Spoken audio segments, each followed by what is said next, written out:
नमस्कार दोस्तों, आप देख रहे हैं राइट विंग। मैं हूं आपके साथ अखिलेश द्विवेदी। दोस्तों, लोकसभा 2024 के पहले सीएए का मुद्दा काफी गर्म है। इस मुद्दे को लेकर लोगों में काफी उत्साह भी है, काफी नाराजगी भी है।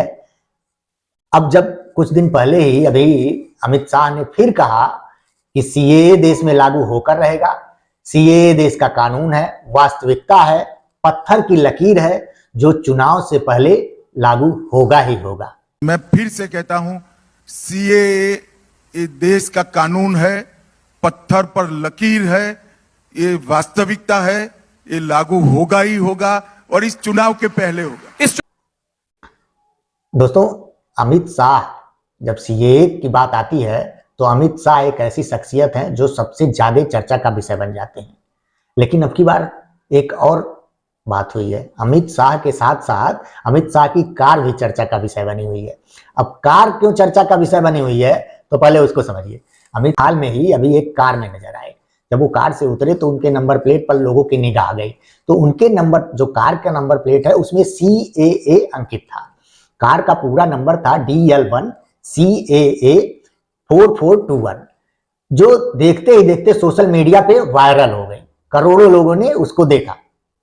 दोस्तों, सीएए के लागू होने की चर्चा के बीच विरोधियों ने अपना एक सुर में इसका विरोध करना शुरू कर दिया है। लोग कह रहे हैं कि कई लोग कह रहे हैं कि हम अपने राज्य में इसे लागू होने नहीं देंगे। और वहीं असम, अगर भारत जो बीजेपी के जो राज्य हैं, जहां बीजेपी शासित राज्य हैं, जो वहां की तैयारियों को देखे तो वहां के राज्य सरकारों ने अपनी तैयारियां शुरू कर दी हैं। अब असम में जब बात हुई सीएए को लागू करने की, तो असम पुलिस के जो डीजीपी हैं, उन्होंने कहा कि देखिए, बंद अगर आप लोग करेंगे तो उसका हर्जाना भी आप ही लोगों से वसूला जाएगा। जो नुकसान होगा उसकी भरपाई आप लोगों से की जाएगी। उन्होंने कहा कि एक दिन के बंद से लगभग 1643 करोड़ रुपए के नुकसान होता है। और ये जो नुकसान होगा, इसकी भरपाई जो प्रदर्शन करेंगे, जो विरोध करेंगे, जो बंद का आह्वान करेंगे, उनसे की जाएगी। इस पर जो हार्डलाइनर मुख्यमंत्री हैं वहां के असम के, हेमंत बिस्वा शर्मा, उन्होंने कहा कि आपको विरोध करना है तो आप कोर्ट जाइए। ऐसे सड़कों पर उतर के विरोध करेंगे, अराजक बनकर विरोध करेंगे तो उस पर कार्रवाई होगी और उसके जिम्मेदार आप खुद होंगे। और सीएए तो लागू होकर ही रहेगा। वहीं यूपी में भी यूपी सरकार ने सीएए को लागू करने की तैयारियां तेज कर दी हैं।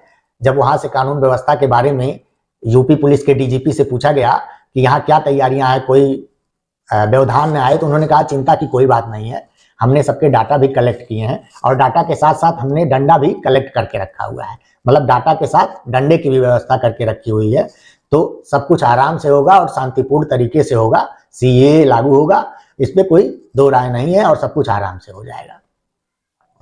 तो दोस्तों, अगर देखा जाए सीएए लागू, तो सीएए केंद्र सरकार का कानून है और केंद्र सरकार इसको अगर लागू करेगी तो किसी राज्य में इतनी ताकत नहीं है, किसी राज्य के पास वो संवैधानिक अधिकार ही नहीं है जो केंद्र के किसी भी कानून को अपने यहाँ न लागू होने दे। अब देखिए, अब जैसे ममता बनर्जी पश्चिम बंगाल की मुख्यमंत्री हैं, तो ममता बनर्जी की बात पर मुझे हंसी आती है कि ममता बनर्जी सबसे चिल्ला कर कहती हैं कि हम यहाँ लागू नहीं होने देंगे, हम सीएए को पश्चिम बंगाल में लागू होने नहीं देंगे। ये लोगों को आप जो बरगलाती हैं, तो पहले तो उसको बरगलाना बंद करिए। ममता बानो, पहले उसको बरगलाना बंद करिए, क्योंकि ऐसा कुछ नहीं है। जब लागू होगा तो आप उसको रोक नहीं पाएंगे। उसी तरह एमके स्टालिन भी हैं, वो तमिलनाडु में कहते हैं कि हम तमिलनाडु में सीएए लागू होने नहीं देंगे। अरे आप क्या, कोई भी ऐसा नहीं है भारत का कोई भी राज्य जो सीएए को अपने यहाँ लागू होने ना दे, क्योंकि वो केंद्र सरकार का कानून है और केंद्र सरकार का कोई भी कानून कोई भी राज्य अपने यहाँ लागू होने से नहीं रोक सकता है। दोस्तों, अगर हम बात करें सीएए की, तो सीएए 11 दिसंबर 2019 को सीएए को कानून के रूप में मान्यता मिली थी संसद में। उसके बाद से कयास लगाए जा रहे थे।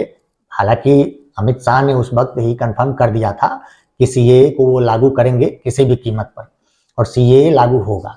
दोस्तों, सीएए किसी की नागरिकता लेने का कानून नहीं है, पहले तो ये समझ जाइए। सीएए नागरिकता देने का कानून है। जो दूसरे देशों के शरणार्थी हैं, जिनके पास दस्तावेज नहीं है, वो आए हुए हैं, उनके लिए एक सहूलियत है।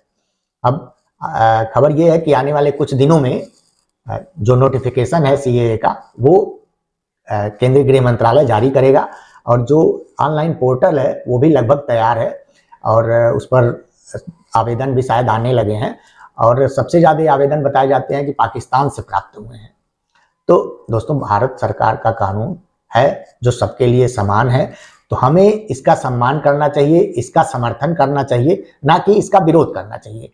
ये एक भारत को एक सुदृढ़ और समृद्ध देश बनाने में एक महत्वपूर्ण कदम है, तो इसका सम्मान करना चाहिए। दोस्तों, आज के इस अंक में इतना ही। अगले अंक में हम आपसे फिर मिलेंगे, तब तक के लिए धन्यवाद।